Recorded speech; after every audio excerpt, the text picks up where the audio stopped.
Elon's obsessed with Shackleton. He talks about him all the time. He uses. Yeah. I was going to ask you about that. Yeah. He uses an example of that as an example of what Mars colonization would be like. He's right. No, that Antarctica is as close to you can simulate that. The Antarctica is as close to what you could simulate what it would get.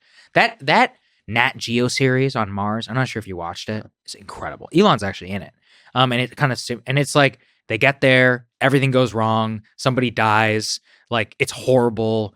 They can't find any water. It's not working. So what is it? Is it like simulating the experience of what it'd be like to colonize? So it's like a docu-series where the fictionalized part is the like astronauts on Mars, but then they're interviewing people like Elon Musk and others who are the ones who like paved the way to get to Mars.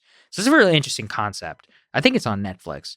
And yeah, I agree with him 100%, which is that the first guys to make, like, for example, Robert Frost, who went to Australia, to Antarctica, the British explorer who was beaten to the South Pole 3 weeks by Robert Amundsen, he died on the way back.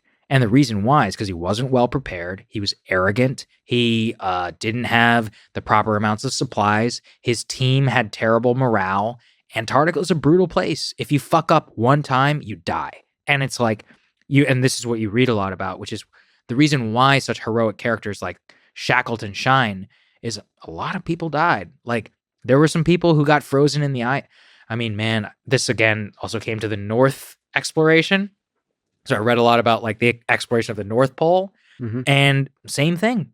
These unextraordinary men take people out into the ice and get frozen out there for years, and shit goes so bad. They end up eating each other. They all die. There's the famous one, I'm forgetting his name, the British Franklin expedition, where they went searching for them for like 20 years. And they eventually came across a group of Inuit who were like, oh yeah, we saw some weird white men here like 15 years ago. Yeah. And they find their bones and there's like saw marks, which show that they were eating each other.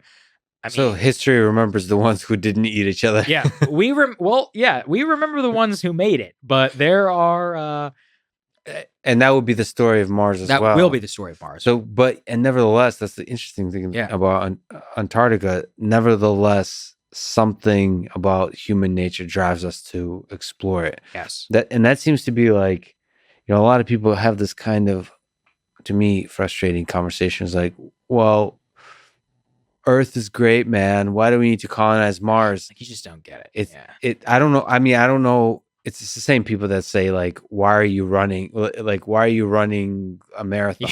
What are you running from, man? Yeah. I don't know. It's pushing the limits of the human mind, of what's possible. It's George Mallory because it's there. Yeah. It's simple.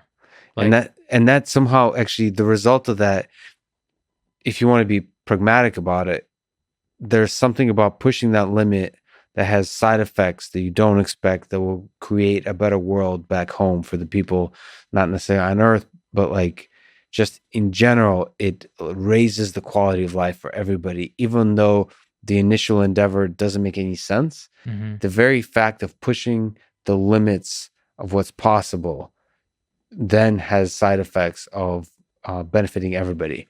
And it's difficult to predict ahead of time of what those benefits will be. Same with colonizing Mars.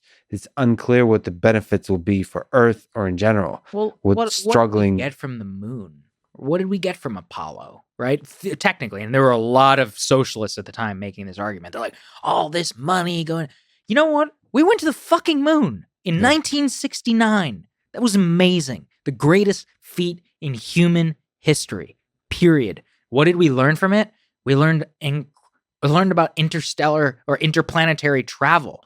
We learned that we could do something off of a device less powerful than the computer in my pocket. Yeah. Like the amount of potential locked within my pocket and your pocket. I mean, this is, if you were to define my politics in one way, it's greatness, like a quest for national greatness. There is no greatness without fulfilling the ultimate calling of the human spirit, which is more. It's not enough. And why should it be? Yeah. It wasn't enough. Our ancestors could have been content to sit. Well, actually, many of them were content to sit and say these berries will be here for a long time, and they got eaten and they died, and it's the ones who got out and went to the next place and the next place and went across the Siberian land bridge and went across more and it just did extraordinary things, the craziest ones. We are their offspring, and we fail them if we don't go into space. That's how I would put it. You should run for president. I'm just pro space, man. I love space. No, you're pro doing Yeah. difficult things and pushing, exploring the world in all of its forms. Right. I hope that kind of spirit permeates politics too. That same kind of It can. well, it can, and Yeah. I hope so.